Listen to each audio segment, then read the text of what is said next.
Hello, everybody, and welcome to The Bulwark. I'm Sarah Longwell, publisher of The Bulwark, and I am here with Lauren Egan, author of the Opposition Newsletter, who has all the tea on the Dems. And she's got a banger newsletter out right now that I love, mainly because it confirms my priors, which is the best way to my heart, is to tell me something that I believe to be true. But your newsletter is talking about Dems, their 2026 strategy, how they're going to think about messaging.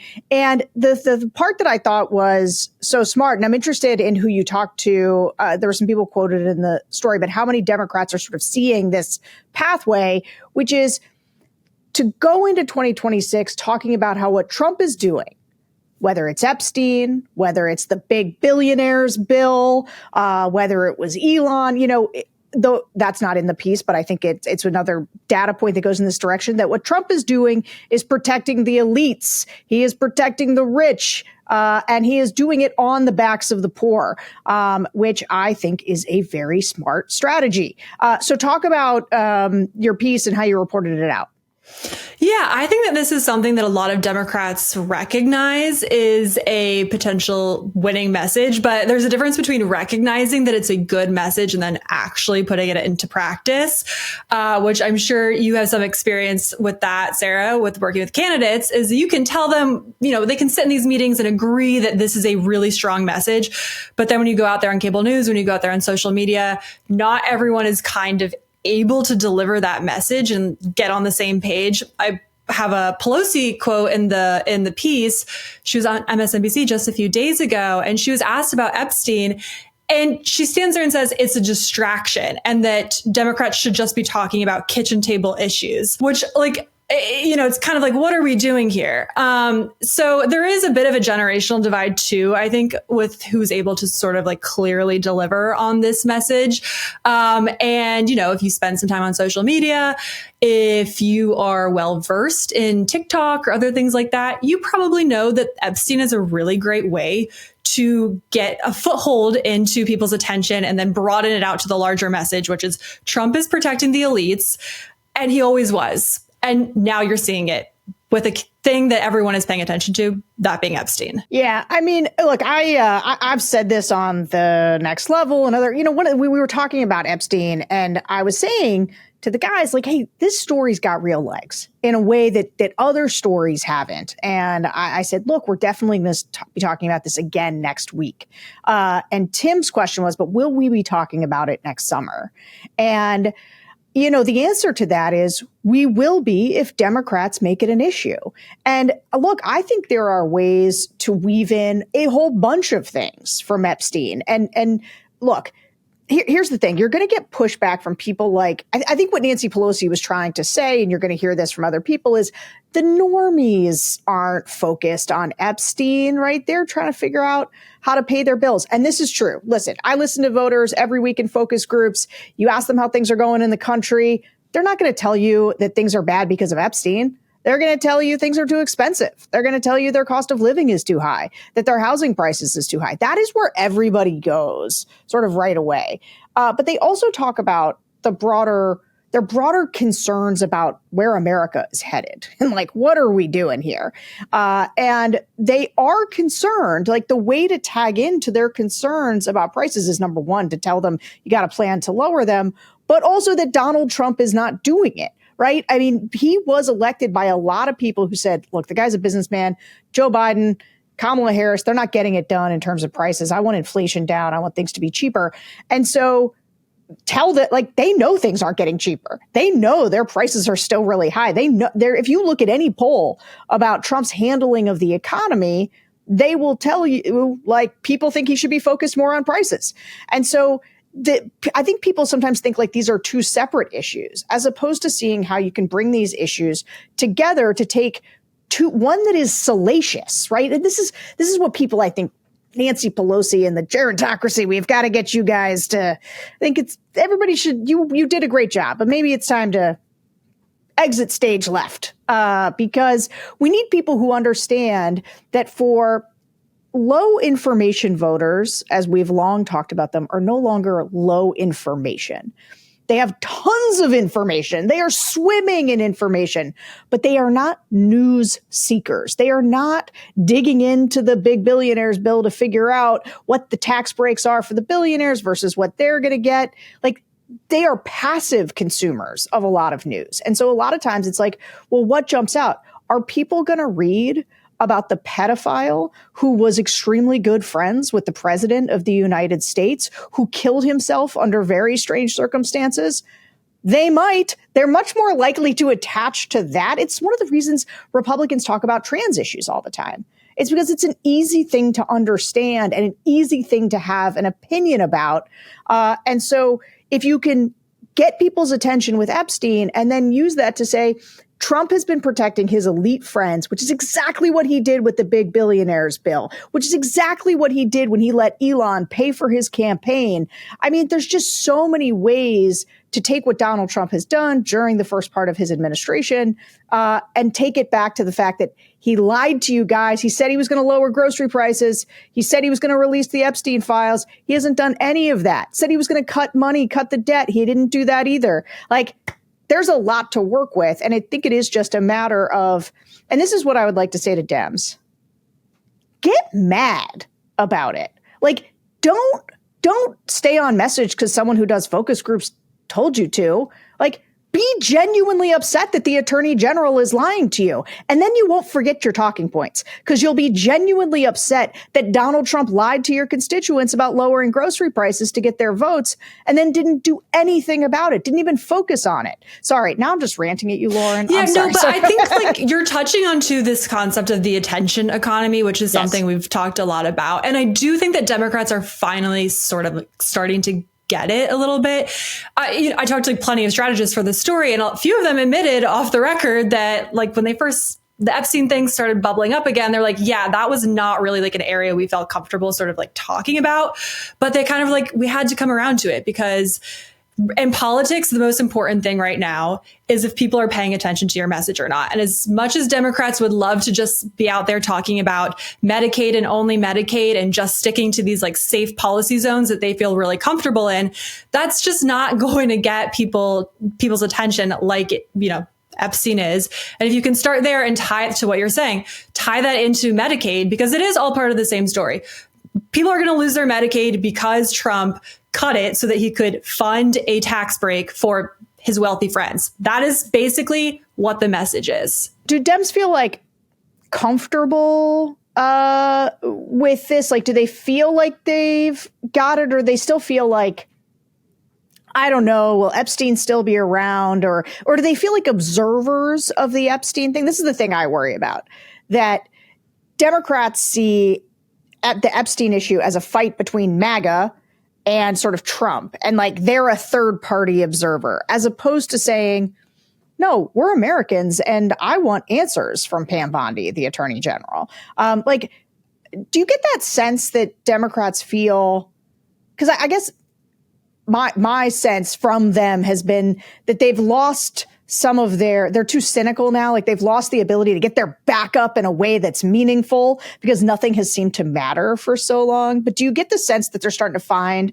not just their talking points, but their sense of indignation at the way things are going?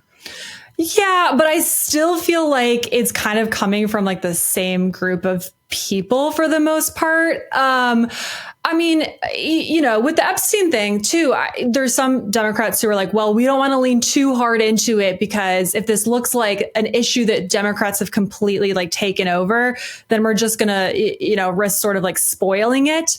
And that people won't want to pay attention as much. But the indignation, I mean, it's there among some, but you still talk to lawmakers, and there's plenty of people in the Senate. There's plenty of people in Congress who are the more vocal Democrats about like, this is a really scary moment in American politics.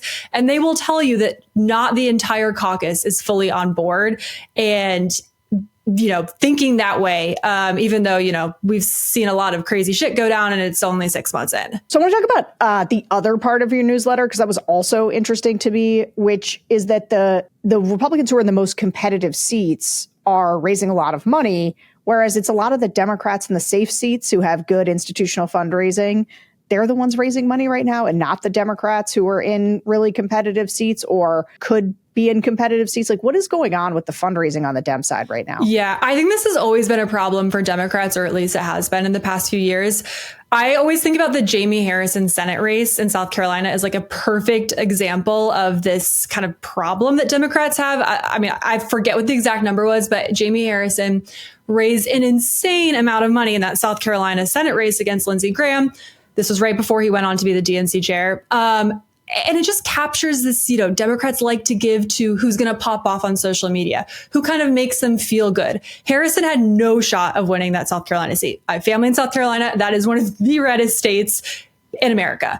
And yet he raised a ton of money. And you're kind of seeing the same thing happen in some House races right now. And there are some moderate Democrats out there being like, hey, guys, we need to change this up if we actually want to win in these purple districts, in these competitive races. Like, why are we giving so much money to, so-and-so who's in a super safe seat, who just has great social media and like makes us feel really good about being Democrats? That's not the strategy that we should be employing. Is it going, are these small dollar donations? Like, it's not like this is coming from the right, DNC, exactly. Yeah, right? It's like, who's going to hop on Act Blue and give a few bucks? Exactly. Well, this is the problem. I mean, I saw this. You see a lot of like people jumping in races again. The reason Jamie Harrison raised so much money isn't just because he was good on social media. It's because he was running against Lindsey Graham, who everyone was super pissed at for being such a weirdo in the sort of post John McCain Republican Party, and for totally going from major Trump critic to Trump bootlicker. And everybody was like, let's get rid of this guy, even though South Carolina was going to elect a Republican. And you saw this with like Amy McGrath. You saw it with that guy who ran against MTG. Like this, people run in these races, and they're not competitive races, but people want to give to them because they hate the opponent. And that is not the strategy. The strategy is to go fund people. And they're probably less exciting because they're probably more moderate because they have to win a seat that is R+4. And so like they might not be your favorite personally, but they are the ones who are going to get you where you want to go in terms of lawmaking, correct? Absolutely. Yeah. Like they're not going to be the people, to your point, that, are going to make you feel the most excited, probably. But if you want to win the House, that's where your dollars have to go. Yeah. Well, I appreciated that you covered the Epstein in a political context. I think that I want to go back to one thing you said, because this is worth spinning on for just a couple minutes. This idea of Democrats not wanting to be the ones to push the Epstein story, lest it like recoalesce the MAGA coalition, is kind of a fair concern. I can see that.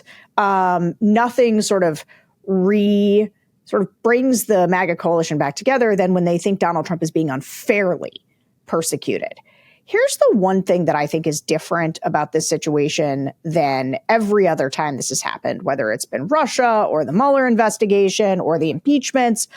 In all of those cases, those started with Democrats, right? Those were, I mean, I guess the Mueller investigation isn't like a Democratic thing, but they were all seen as ways to like get Donald Trump from his enemies. And so that sort of did like that coalesced people. This is coming from the MAGA coalition. Calling them the MAGA coalition isn't even quite right. It is coming from sort of two different camps. One is the activist class, the talkers, the podcasters, the people who go to a Turning Point USA conference, and that matters for energy, right? And so the idea that you're able to sort of diminish people's sense of urgency around their support for Trump, or even a lot of these people, they rationalize their support for, well, we got to do this because he's the only, you got to forgive all the other stuff because he's the only one who's going to show us this critical stuff.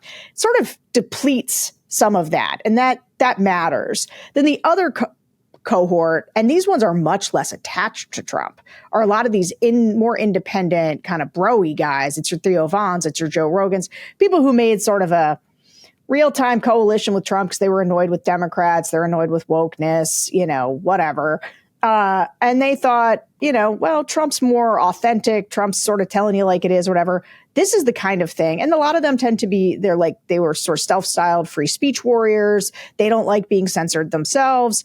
And so they feel some kinship with Trump in a way that him not releasing the Epstein files, him being a constant anti-free speech president, then also him bombing Iran, sending the weapons to Ukraine. Like, these tend to be people who are on the horseshoe continuum. And so when Trump starts to behave the way he's behaved on a lot of different fronts, those people fall off pretty quickly.